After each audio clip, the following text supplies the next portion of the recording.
नमस्कार दोस्तों, मैं रविंद्र रावत आप सभी का स्वागत करता हूं आप ही के चैनल में जिसका नाम है एस्ट्रो रावत। और दोस्तों, आज हम बात करने वाले हैं 9 ग्रहों में छलावे के ग्रह यानी राहु के बारे में। दोस्तों, राहु आपकी कुंडली में किस प्रकार से आपके जीवन को प्रभावित करता है, आपकी सोच, आपके विचारों में वो किस तरह से उथल पुथल पैदा करता है और उसके कारण आपके जीवन में कैसे इफेक्ट आते हैं, उसको आज हम यहाँ पर बताएंगे। लेकिन राहु आपके लिए कैसा है, आपके लिए वो उथल पुथल किस आधार पर क्रिएट करेगा, उसको समझने के लिए हम 12 हाउसेज में राहु की अलग अलग पोजीशन की बात करेंगे।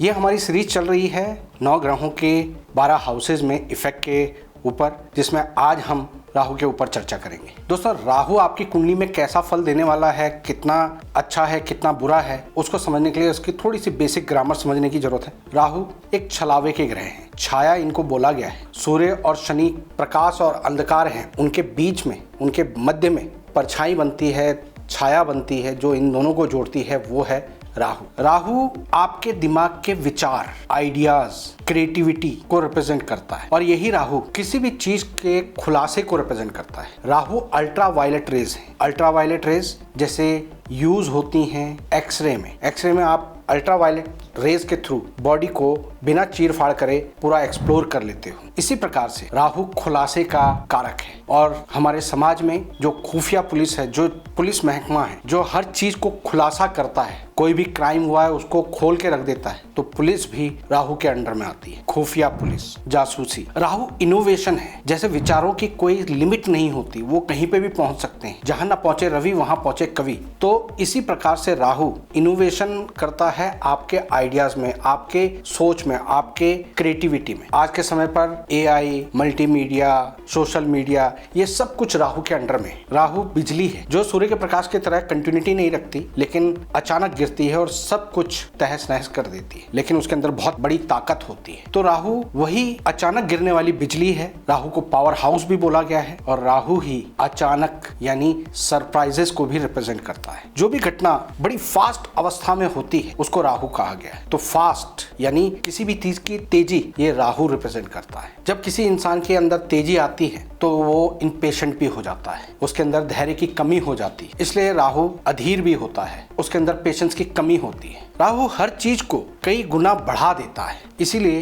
राहु को ओवरनेस भी कहा गया है। ओवर फेथ करना, ओवर रिएक्ट करना, ओवर कंजूसी करना, ओवर खर्चा करना। और राहु बंधन में नहीं रहा है तो इसलिए वो किसी लिमिट, किसी रूल, किसी टाइम पीरियड का मोहताज नहीं। इसलिए ये राहु वाले लोग अक्सर टाइम से ना तो सोते हैं, न टाइम से जागते हैं। जब काम कर रहे हैं तो काम पे ही लग जाते हैं, जब आराम कर रहे हैं तो आराम पे ही लग जाते हैं। तो उनका कोई भी चीज संतुलित नहीं होता। राहु शनि के दास है। राहु वो वकील है जो आपके खिलाफ लड़ता है, तो राहु को वकील भी कहा गया। राहु फिलोसोफर भी है। शिक्षा के दृष्टि से राहु माँ सरस्वती को रिप्रेजेंट करता है। इसलिए किताबों में जो भी लिखा हुआ है, जो ज्ञान है, वो राहु है। राहु ना तो टीचर है और ना ही कोरा कागज है, वो केवल टेक्स्ट है। वो जो ग्रंथ हैं, जो उसमें बातें लिखी हुई हैं, वो राहु है। जब तक उसको कोई पढ़ाता नहीं है, कोई टीचर का साथ नहीं मिलता, तब तक वो केवल वजन है। राहु हमारे शरीर में जो हम हवा बाहर फेंकते हैं यानी कार्बन डाइऑक्साइड या गैस, वो राहु है। जब भी हमारे बॉडी में कहीं पर गैस रुकती है तो हम लोग विचलित हो जाते हैं, हम अस्वस्थ महसूस करते हैं। यही छलावा राहु देता है। गैस अगर हार्ट पे चली गई तो ऐसा महसूस होता है जैसे हार्ट अटैक आ गया। सर में चला जाए तो सर में दर्द हो जाता है। बॉडी में वो घूमने की प्रवृत्ति राहु के छलावे की तरह होती है। इंसान को चीजें पकड़ में नहीं आती। दोस्तों, कुंडली के पहले घर में जब राहु आते हैं तो इसे सिंहासन पर बैठा हुआ हाथी कहते हैं, क्योंकि हाथी राहु को रिप्रेजेंट करता है। हाथी, ऊंट, बिल्ली, ये राहु से रिप्रेजेंट होती हैं। अब किसी सिंहासन पर अगर हाथी बैठ जाए तो सिंहासन भी चरमरा जाएगा। एक अनपढ़ व्यक्ति जिसने अपनी काबिलियत से किसी पद को हासिल नहीं किया, लेकिन उसे किसी लॉटरी के थ्रू, किसी सपोर्ट के थ्रू किसी ऐसी गद्दी पे बैठा दिया जाए जहां के वो लायक ना हो, तो वो उस गद्दी के नशे में चूर हो जाता है। उसे वो गद्दी की वैल्यू नहीं पता होती, लेकिन उस गद्दी को जो लोग सलाम कर रहे होते हैं उस सलाम से उसके तेवर बढ़ जाते हैं और राहु लगन वाला व्यक्ति कुछ ऐसा ही हो जाता है। अगर ये राहु नेगेटिव हो तो सूर्य को ग्रहण लगा देता है। ऐसे इंसान के जीवन में बचपन से ही उथल पुथल शुरू हो जाती है। लाइफ 99 पर हमेशा क्लीन बोल्ड होती है। शरीर में अलग अलग छलावे चलते रहते हैं। कोई भी काम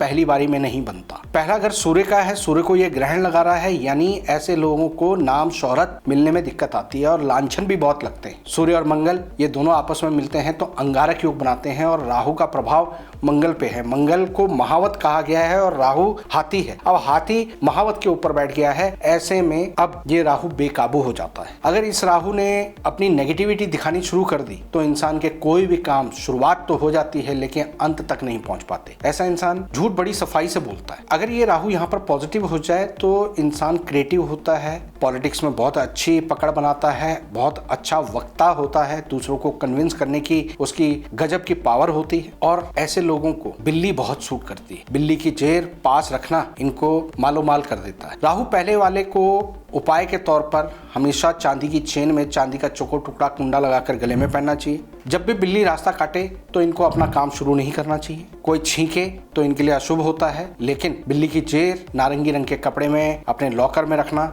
इनके लिए काफी पॉजिटिव होता है। स्वास्थ्य से संबंधित कोई भी परेशानी आ रही हो तो 1 किलो जौ और 1 किलो गुड़ मंदिर में दें। अगर काम में रुकावट आ रही हो तो 1 किलो जौ को 4 लीटर दूध में धो के जल प्रवाह करें। सेकंड हाउस में राहु धर्मी कहलाता है। सेकंड हाउस बृहस्पति और शुक्र का है। सेकंड हाउस में कोई भी ग्रह नीच फल नहीं देता, अपनी नीचता भी काफी हद तक छोड़ देता है। लेकिन सेकंड हाउस में राहु जब आते हैं, जब तक इसको प्रवोक ना किया जाए, जब तक इसको खराब ना किया जाए, तो ये राहु धन दौलत इनकी तरफ से काफी पॉजिटिव रहते हैं। कसम खाकर बैठे हैं कि शरारत नहीं करेंगे, इसलिए बहुत ज्यादा जीवन में तनाव नहीं आते। लेकिन यही राहु यहाँ पर खराब हो जाता है तो ऐसे इंसान को शादी के बाद शुरुआती 2 साल में ही अपने घर को छोड़ना पड़ता है या मियाँ बीवी के बीच में अलगाव की स्थिति आ जाती है। सेकंड हाउस में राहु वाला व्यक्ति अपनी जबान कंट्रोल में नहीं रख पाता। उसकी जबान में हर बात पर, हर लाइन पर गाली निकलती, जो कि उसके अशुभ की निशानी।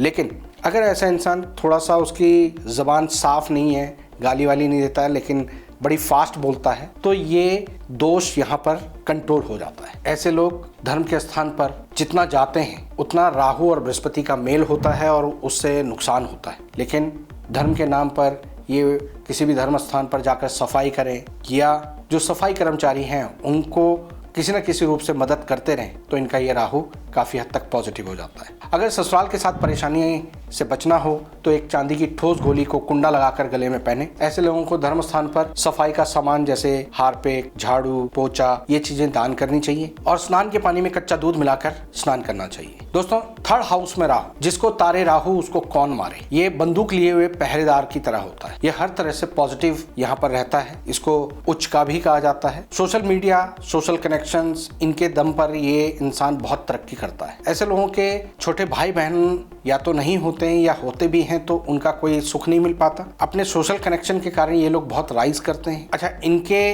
पास एक बहुत अच्छा गुण होता है कि किसी भी घटना का 2-2.5 साल पहले ही इनको पूर्वानुभास हो जाता है। सपने में ये देख लेते हैं और जब वो घटना घट रही होती तो ये स्टेप बाय स्टेप बता रहे होते हैं कि ऐसा होगा, ऐसा होगा। राहु तीसरे वाले इंसान को जब भी काम में दिक्कत आए तो उस समय तीले वाला झाड़ू किसी चौराहे पे छोड़ देना चाहिए। सफाई कर्मचारी को ये रुपए पैसे दान करते रहें तो इनकी तरक्की हमेशा रहती है। अपने ससुराल वालों के साथ कभी भी झगड़ा विवाद से दूर रहें। चौथे घर में राहु धर्मी होता है। यहाँ पर माँ की गोद में बैठा हुआ शैतान बच्चा, यानी राहु यहाँ पर माँ की गोद में बैठा हुआ है तो शांत है। लेकिन शांत होने से पहले वो जो छटपटाता है, गुस्सा करता है तो उससे माँ को हानि पहुंचती है, यानी यहाँ पर चंद्रमा थोड़ा पीड़ित हो जाता है। ऐसे लोगों की माता और पिता इन दोनों के सुख में कमी आती है। ऐसे लोग किसी न किसी ऐसी हरकत को करने से अपने माता पिता को शर्मिंदा कर देते हैं जिससे कि बाद में इनको काफी दुख होता है। चौथे घर का राहु वाला इंसान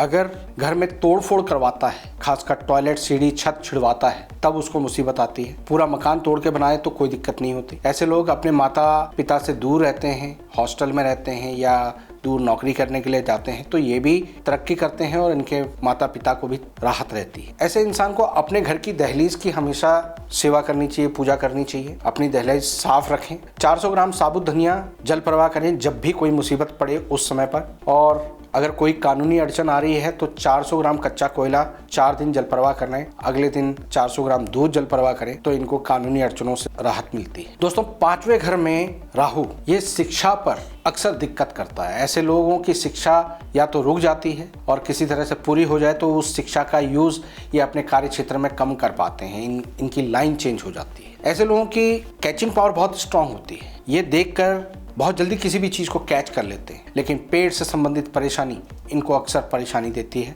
पेट का गैस इनके सर पर चढ़ जाती है और ये सरदर्द की प्रॉब्लम, आंखों में भारीपन, शरीर में जकड़न, इस तरह की मुसीबतों से प्रॉब्लम में रहते हैं। यहीं पर बैठा हुआ राहु अगर खराब हो जाए तो 2 शादियां भी करवा देता है, रिश्ता तुड़वा देता है, या ऐसे लोगों के बड़े बुजुर्गों में किसी का पहले ही 2 शादियां हुई होती हैं। राहु 5 वाला व्यक्ति अपनी नॉलेज, अपनी किताबी पढ़ाई को सिर्फ इस आधार पर लेकर चले कि वो एक नॉलेज है, वो एक सर्टिफिकेशन है, जो उसकी स्किल्स हैं हमेशा उसका फायदा उसको प्राप्त होगा, तो वो इस चीज को ध्यान में रखते हुए अगर काम करता है तो लाभ मिलता है। इन लोगों को कभी भी ईस्ट का घर, साउथ का घर सूट नहीं करता। दोस्तों, जब यहाँ पर राहु खराबी कर रहा हो तो 5 खड़कते हुए नारियल पर सरसों का तेल और काले तिल का तिलक लगाकर उस पर मूली लपेट के जल प्रवाह करें। अगर कानूनी अड़चन आ रही हो तो 5 मूली पत्ते समेत रात को सिराने रखें और सुबह मंदिर में दे दें। 5 दिन लगातार माथे, जबान, नाभि पर केसर का तिलक लगाएं। राहु 6th हाउस में, इसे मौत के फंदे को काटने वाला हाथी कहा गया है। यहाँ पर राहु को स्वग्रही माना जाता है, अच्छा माना जाता है, पावरफुल माना जाता है। यहाँ पर राहु इस प्रकार से है कि उसका अपना कॉन्फिडेंस उसे हर जगह पर सामने वाले को झुकने के लिए मजबूर करवा देता है। 6ठे घर का राहु वाला इंसान किसी से पंगे लेता है और अपने कॉन्फिडेंस से वहां पर बात करता है तो सामने वाला भले ही उसकी गलती हो या ना हो फिर भी सॉरी कह के चला जाता है। और यही चीजें अक्सर इन लोगों को कहीं ना कहीं प्रोवोक कर देती हैं और ये किसी को कुछ समझते नहीं, जो कि इनके लिए नेगेटिव होता है। ये बुध और केतु का घर भी है तो यहाँ पर गृहस्थी में ये प्रॉब्लम क्रिएट करता है। भूत प्रेत, तंत्र मंत्र, इस तरह का वहम इनके दिमाग में एक बार फंस जाए तो निकलना मुश्किल होता है। ऐसे लोग अगर किसी चीज पे अड़ जाएं, भले ही वो गलत बात ही क्यों ना हो, तो बेवजह की ईगो बनाकर सामने वाले को परेशान करने की इनकी प्रवृत्ति बन जाती है। 6ठे घर के राहु वाले इंसान को हमेशा 60-60 ग्राम की 2 चांदी की ईंट पानी में या गंगा जल में डुबोकर अपने घर में रखनी चाहिए। छोटी कन्याओं को कुछ ना कुछ दान करते रहना चाहिए, कुत्तों की सेवा करनी चाहिए और अपने ससुराल वालों के साथ अच्छे संबंध बनाकर रखने चाहिए। दोस्तों, कुंडली के 7वें घर में राहु को लक्ष्मी का धुआं उड़ाने वाला कहा गया है, यानी नेगेटिव माना गया है। 7वां घर शुक्र और बुध का है। ऐसे लोग कोई भी साझेदारी का काम करते हैं तो इनको दिक्कत आती है। यहाँ तक कि इनकी गृहस्थी की साझेदारी में भी इनको प्रॉब्लम रहती है, यानी जीवन साथी के साथ असंतुलन रहता है, या तो जीवन साथी शारीरिक रूप से परेशान रहता है या उसके साथ तालमेल, अंडरस्टैंडिंग, इन चीजों में दिक्कत आती है। 7वें घर के राहु वाला इंसान कभी भी किसी को पैसा दे दे तो उसका पैसा कभी लौट के नहीं आता और अक्सर स्त्रियों के द्वारा इन पर लांछन लगते रहते हैं। ऐसे लोगों की स्त्री को मानसिक तनाव का सामना करना पड़ता है। घर में अगर कोई बहन बेटी होती है तो उनको भी अक्सर स्वास्थ्य से संबंधित प्रॉब्लम आती है। ऐसे लोग घर में कुत्ता पालते हैं तो इनको बिल्कुल भी सूट नहीं करता, लेकिन घर के बाहर अगर ये कुत्ते की सेवा करते हैं तो इनको लाभ मिलता है। यहाँ पर राहु को ठीक रखने के लिए 70-70 ग्राम की 2 चांदी की ईंट विवाह के समय पर अपने ससुराल से लें और उसको हमेशा अपने लॉकर में रखें, कभी बेचे नहीं। और गृहस्थी को ठीक रखने के लिए 16 लीटर के टीन के पीपे में गंगा जल भरकर उसमें 4 चांदी के चौकोर टुकड़े रखकर ढक्कन को कलई के टांके से सील करके एक लकड़ी के फट्टे के ऊपर अपने बेडरूम में रख दें और उसको कभी खोले ना। इस उपाय से काफी लाभ मिलता है। पत्नी को काजल, नीले रंग और बाल कटवाना अवॉइड करवाइए। पत्नी अपने कलाई पर 4 चांदी की लाल मीना चढ़ी हुई चूड़ियां पहने और आप खुद एक चांदी का कड़ा सीधे हाथ में पहने। दोस्तों, 8th हाउस के राहु को झूले से जिंदगी कहा गया है। 4 कदम आगे चलने के बाद 4 कदम पीछे ये राहु खींच लेता है। ऐसे लोगों की लाइफ में हर 7 से 8 साल बाद एक डाउनफॉल आता है, फिर दोबारा से उनको जूझना पड़ता है। लाइफ की फ्लक्चुएशंस बहुत ज्यादा चलती हैं। ऐसे लोग अपने घर में खराब इलेक्ट्रॉनिक सामान, बंद घड़ियां, खोटे सिक्के, टूटा फर्नीचर, पुराने कपड़े, ये सब इकट्ठे करने की इनका शौक होता है, जो कि इनके लिए नेगेटिव है। घर में सिलन आना, बाथरूम में लीकेज होना, ये इनके नेगेटिव की निशानी है। ऐसे लोगों के अपने ससुराल वालों के साथ भी बहुत अच्छी नहीं बनती और इन लोगों को पेट से संबंधित परेशानियां बहुत रहती हैं। अचानक चोट, नुकसान होना इनको बहुत ज्यादा बार बार घटित होता रहता है। इन लोगों को शेयर मार्केट, लॉटरी, सट्टा, इन चीजों से दूर रहना चाहिए। शॉर्टकट इनकम से दूर रहना चाहिए और जब भी मुसीबत आए तो उस समय पर 4 किलो लेड के 8 टुकड़े करके उसे जल प्रवाह करें। अगर कानूनी अड़चन परेशानी दे रही हो, सॉल्व ना हो रही हो तो कच्चा कोयला जल प्रवाह करना लाभकारी होता है। एक चांदी का चौकोर टुकड़ा हमेशा अपने पास रखें, उससे लाभ मिलता है। स्नान के पानी में कच्चा दूध मिला के नहाएं और स्नान के पानी में गौमूत्र मिला के नहाएं। दोस्तों, 9th हाउस में राहु भाग्य की नाली में रोड़ा है। ये आपके किस्मत को रोकता है, ब्लॉकेज देता है। हर कुछ समय में आपके अच्छे खासे चलते हुए काम में ये रुकावट पैदा कर देता है। कोई भी चीज़ को कंटिन्यू नहीं रहने देता, चाहे वो पढ़ाई हो, चाहे बीमारी हो, चाहे पैसा हो, चाहे कोई भी चीज़ हो। अच्छी बुरी दोनों चीज़ों में ये रुकावट पैदा करता है। ऐसे लोगों के पास ज्ञान बहुत होता है। ऐसे लोगों को पागलों का सरताज भी कहा गया है, यानी ये अपनी पॉजिटिविटी से दिमागी रोगी को भी ठीक करने की ताकत रखते हैं। अपने पॉजिटिव विचारों से, अपने ऑरा से ये लोगों को, उनके मन की उथल पुथल को शांत कर देते हैं। लेकिन यही राहु नेगेटिव हो तो ये पागलों में भी बड़े पागल बन जाते हैं, यानी ऐसी हरकतें, ऐसी गलतियां करते हैं जिससे कि अपने पैरों पर कुल्हाड़ी मारने वाली नौबत आ जाती है। इनका कोई भी काम सीधे तरीके से नहीं होता, इनको मेहनत ज्यादा करनी पड़ती है, लेकिन प्रभु का आशीर्वाद इनको हमेशा मिलता रहता है। इनके पितृ हमेशा इनकी रक्षा करते रहते हैं। राहु को यहाँ पर पॉजिटिव करने के लिए माथे, जबान, नाभि पर केसर का तिलक लगाएं। 9 खोटे सिक्के 27 दिन लगातार मंदिर में दें। सफाई कर्मचारी को कुछ न कुछ अपनी तरफ से दान करते रहें और अपने ससुराल वालों के साथ अच्छे संबंध रखें। 10th हाउस के राहु को योगियों में अलंकार कहा गया है या फिर बेकार। यहाँ पर राहु अपनी फील्ड को कई बार चेंज करवाता है, कई बार नौकरियां चेंज करवाता है, स्टेबल नहीं रहने देता। लेकिन अगर यही राहु पॉजिटिव हो जाए तो ऐसे लोग IAS IPS जैसे बड़े ओहदे पर भी पहुंच जाते हैं। महत्वाकांक्षी बहुत होते हैं, बड़े सपने देखते हैं, लेकिन उस हिसाब से एफर्ट नहीं करते, स्टेबल नहीं रहते। अगर स्टेबिलिटी आ जाए तो ये दुनिया जीतने की क्षमता रखते हैं। ये लोग भ्रम जाल में रहते हैं, इल्यूजन में रहते हैं। इनको अपने इल्यूजन को ठीक करने की जरूरत होती है। ऐसे लोगों को जब भी धूप में निकलें तो काला चश्मा पहने, सर ढककर चलें, तो ये राहु नेगेटिव असर नहीं करता। 1 किलो जौ को दूध के छींटे मारकर लाल कपड़े में बांध के घर की अंधेरी जगह पर वजन से दबा कर रखने से राहु शांत रहता है। घर में खराब इलेक्ट्रॉनिक सामान, बंद घड़ियां, इन चीज़ों को ना इकट्ठा होने दें। और जब भी किसी तरह की कोई अड़चन आ रही हो, चाहे वो काम धंधे को लेकर हो या कानूनी अड़चन हो, तो 1 किलो कच्चा कोयला जल प्रवाह करें, तो इससे काफी पॉजिटिविटी आती है। 11वें घर का राहु एक दिन चांदनी रात और दूसरी अमावस, इस तरह की घटना जीवन में चलती रहती है। यानी इनका जीवन कभी भी स्टेबल नहीं चलता, इनकी इनकम कभी भी स्टेबल नहीं चलती। किसी दिन बहुत पैसा कमाते हैं, खाने तक का भी समय नहीं मिलता, और किसी दिन एकदम मक्खियां मारते रह जाते हैं, स्टाफ सारा खाली बैठा होता है। यही राहु जीवन में कानूनी अड़चनें दे देता है अगर ऐसा इंसान लोहा, आर्टिफिशियल ज्वेलरी, नीला रंग अपने शरीर पर धारण करता है या नीलम पहनता है। यहाँ पर राहु को नकली सोना भी बोला गया है, यानी पानी चढ़ा हुआ सोना जो अंदर से कुछ और है। तो यहाँ पर राहु को ठीक रखने के लिए हमेशा 4 खड़कते हुए नारियल और 4 लेड के पीस, इसको सर से एंटी क्लॉक वार कर जल प्रवाह करना चाहिए। 4 दिन ऐसा करें तो लाभ मिलता है। 1 किलो जौ को लाल कपड़े में बांध के घर की अंधेरी जगह पर रखने से भी राहु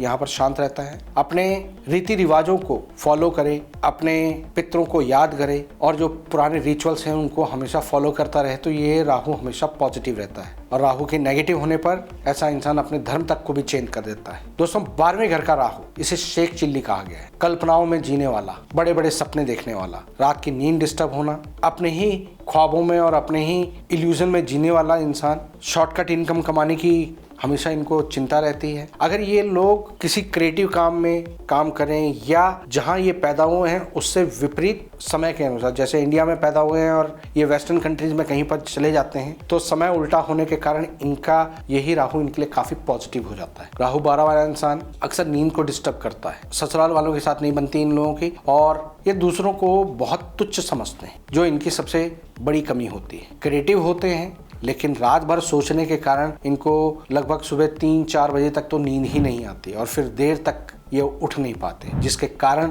फिर इनका पूरा दिन बर्बाद हो जाता है। इस राहु को पॉजिटिव करने के लिए सौंफ लाल कपड़े में सिरहाने के नीचे रखें। 12 नीले फूल 12 दिन शाम के समय वीराने में दबाएं और माथे जबान नाभि पर केसर का तिलक लगाएं। कभी भी अपने बिस्तर पर बैठकर खाना ना खाएं। इनको जमीन पर बैठकर, दरी के ऊपर बैठकर आलती पालती मारकर खाना खाने से लाभ होता है, या किचन में बैठकर खाना खाने से लाभ होता है। ऐसे इंसान के अपने जीवन साथी के साथ संबंध खराब हो रहे हो तो 1 नीले फूल को 43 दिन अपने सर से एंटी क्लॉक वार के वीराने में दबाएं शाम के समय, तो ये राहु काफी हद तक कंट्रोल हो जाता है। तो दोस्तों, ये थे 1 से लेकर 12 हाउसेज में राहु के प्रभाव। अगर आप अपने शनि को समझना चाहते हैं, जो कि राहु के स्वामी हैं, राहु जब भी खराब होता है तो वो अपना जो भी गलत निर्णय है वो शनि के जरिए पूरा करवाता है। शनि मालिक है और राहु उसका दास है। शनि जज है और राहु वकील है। अब राहु जैसी दलील देगा उसके आधार पर ही शनि यानी जज को फैसला देना होगा। तो आपका ये राहु खराब होना इसका मतलब है शनि को भी खराब करना, या शनि खराब होते हैं तो अपना ऑर्डर वो राहु के जरिए बाहर देते हैं। इसलिए राहु के साथ साथ आपको शनि को भी समझने की जरूरत है, जिस पर ऑलरेडी हम वीडियो बना चुके हैं। आप इस वीडियो को क्लिक कर अपने शनि की पोजीशन को समझ सकते हैं। उम्मीद करता हूं कि आज की ये राहु की वीडियो आपको पसंद आई होगी। वीडियो पसंद आई हो तो लाइक और शेयर करें, चैनल को सब्सक्राइब करें। फिलहाल के लिए मैं अपनी वाणी को विराम देता हूं। ओम नमः शिवाय।